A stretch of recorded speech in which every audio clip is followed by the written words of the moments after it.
कहानी है चंदनपुर गांव की। वहां पर हीरा नाम का एक भोला भाला आदमी रहता था।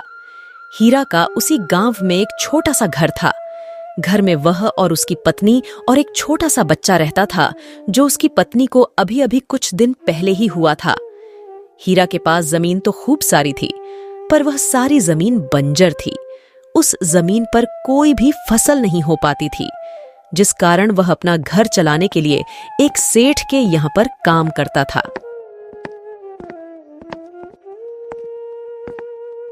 भाग्यवान, ओ भाग्यवान, आज मुझे सेठ जी के पास बहुत सारा काम है। आज सेठ जी का अनाज बाहर बिकने को जाएगा, तो मैं आज खाना खाने नहीं आ पाऊंगा। तुम आज मेरा खाना किसी के हाथ सेठ जी के घर तक पहुंचा देना। फिर हीरा सेठ जी के यहाँ काम के लिए निकल जाता है।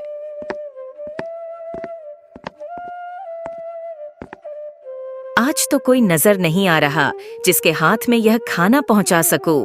लगता है आज मुझे ही खाना देने जाना होगा। हीरा की पत्नी खाना लेकर सेठ जी के घर के लिए निकल जाती है।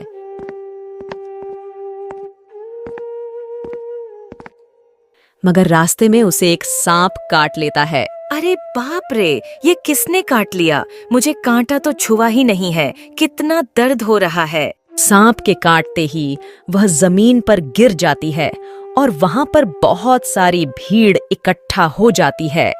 हीरालाल, अभी अभी गांव से एक खबर आ रही है कि तुम्हारी पत्नी को एक सांप ने काट लिया है और तुम्हें अपनी पत्नी के पास जाना होगा। हीरा चौंक जाता है और वहां से तुरंत ही निकल जाता है, मगर उसकी पत्नी नहीं बच पाई।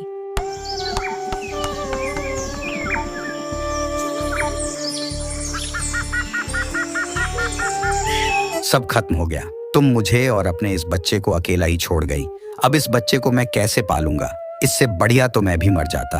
अपनी पत्नी के गुजर जाने के दुख में हीरा बहुत दुखी हो रहा था।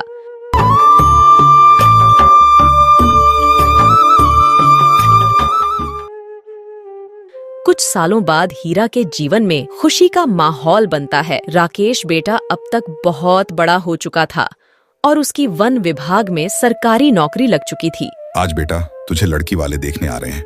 आइए आइए, आपका स्वागत है मेरे छोटे से घर में। घर में राकेश को लड़की वाले देखने के लिए आते हैं और राकेश का नंदिनी के साथ रिश्ता पक्का हो जाता है। फिर हीरा अपने बेटे की शादी बड़े ही धूमधाम से करता है। शादी के कुछ दिन बाद नंदिनी, ये लो पैसे, जरा अलमारी में रख देना। अरे बाप रे, इतने सारे पैसे! बेटा राकेश, तू इतने सारे पैसे कहाँ से लाया? तेरी तो इतनी कमाई भी नहीं है। पिताजी, यह तनख्वाह नहीं है। अब मैं तुम्हें कैसे समझाऊं पिताजी? इसे अंग्रेजी भाषा में कमीशन कहते हैं। मतलब तू लोगों से घुस लेने लगा है? और क्या पिताजी?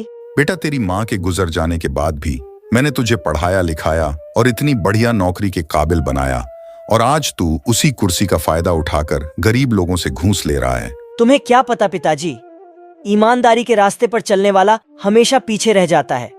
आजकल जो ईमानदारी के रास्ते पर चलता है वह हमेशा पीछे ही रह जाता है। ईमानदारी के रास्ते पर चलेंगे तो धीरे धीरे आगे बढ़ेंगे। अगर थोड़ी बहुत घूस खाकर आगे बढ़ेंगे तो बहुत जल्दी आगे बढ़ेंगे पिताजी। बेटा, जो ईमानदारी के रास्ते से धीरे धीरे आगे बढ़ता है वो बहुत लंबे समय तक टिकता है। जो ये घूस खाकर आगे बढ़ता है वह बहुत ही जल्दी बर्बाद होता है। और आगे तेरी मर्जी। और हीरा इतना कहकर अपने घर से निकल जाता है। ठीक ही तो कह रहे हैं कि घूस लेना पाप है। पिताजी की बात तो मान लो ना। तुम भी चालू हो गई। पिताजी मुझे कम सुना के गए हैं। क्या घूस लेना पाप है? अब मुझे मेरा खाना दे दो, मैं ऑफिस के लिए लेट हो रहा हूँ। इसी तरह हीरा का बेटा राकेश लोगों से घुस लेने लगा।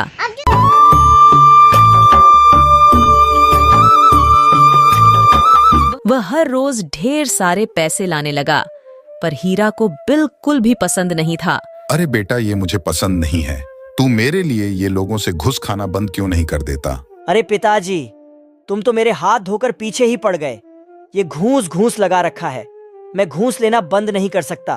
तुम्हें मेरे साथ रहना हो तो रहो, वरना यहाँ से निकल जाओ यहाँ से ना। तुम्हें जरा सी भी शर्म नहीं है? कोई भला अपने पिताजी से ऐसे बात करता है क्या? वो क्या गलत कह रहे हैं? ठीक ही तो कह रहे हैं कि घूस लेना पाप है। कोई ये पाप बाप नहीं है। आजकल सब ऐसे ही काम करते हैं। और तुम ज्यादा मेरी अम्मा मत बनो।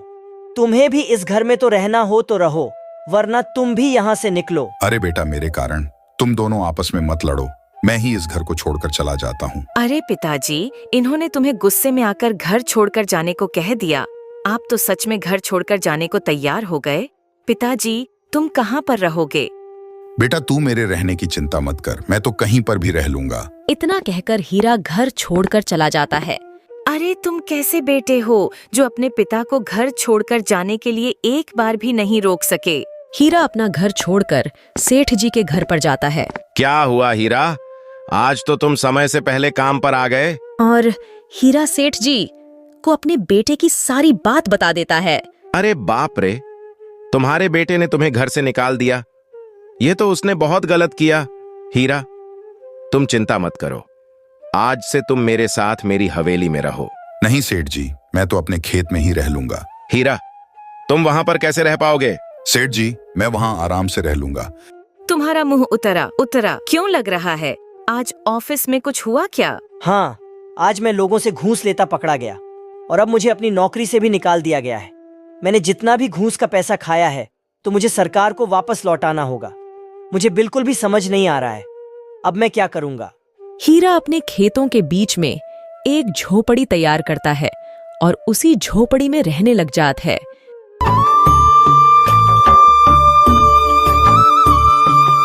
सेठ जी हीरा से मिलने उसकी झोपड़ी पर जाते हैं। अरे सेठ जी, आज तुम्हारा यहाँ मेरी झोपड़ी में कैसे आना हुआ? अरे हीरा लाल, तुम्हारे लिए एक खुशखबरी है। जो तुम्हारी बंजर जमीन थी ना, वह एक फैक्ट्री निर्माण के काम के लिए खरीदी जा रही है, पूरे 5 लाख रुपए में। क्या सेठ जी, 5 लाख रुपए में? मुझे तो आपकी बात पर विश्वास नहीं हो रहा। मेरी बात पर भरोसा करो हीरा लाल, मैं सच कह रहा हूं, ऊपर वाले ने सुन ली तुम्हारी।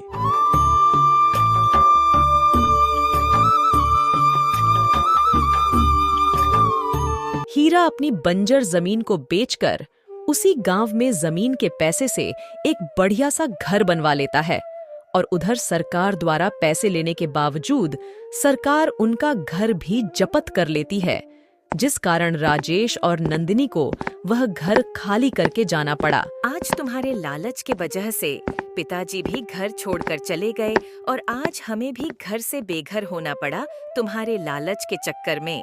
आओ राजेश बेटा, अब तो तुम्हारा पिता लखपति बन गया है। तुम यह खबर सुनकर आए हो। जानता हूं तुम तुम्हारे पिता के पास केवल पैसों की लालच में ही आए हो। तुमने आज तक तुम्हारी माँ को देखा। हीरा ने तुम्हें तुम्हारी माँ के जाने के बाद खूब पढ़ा लिखाकर बड़ा करा और तुमने उसे ही घर से निकाल दिया।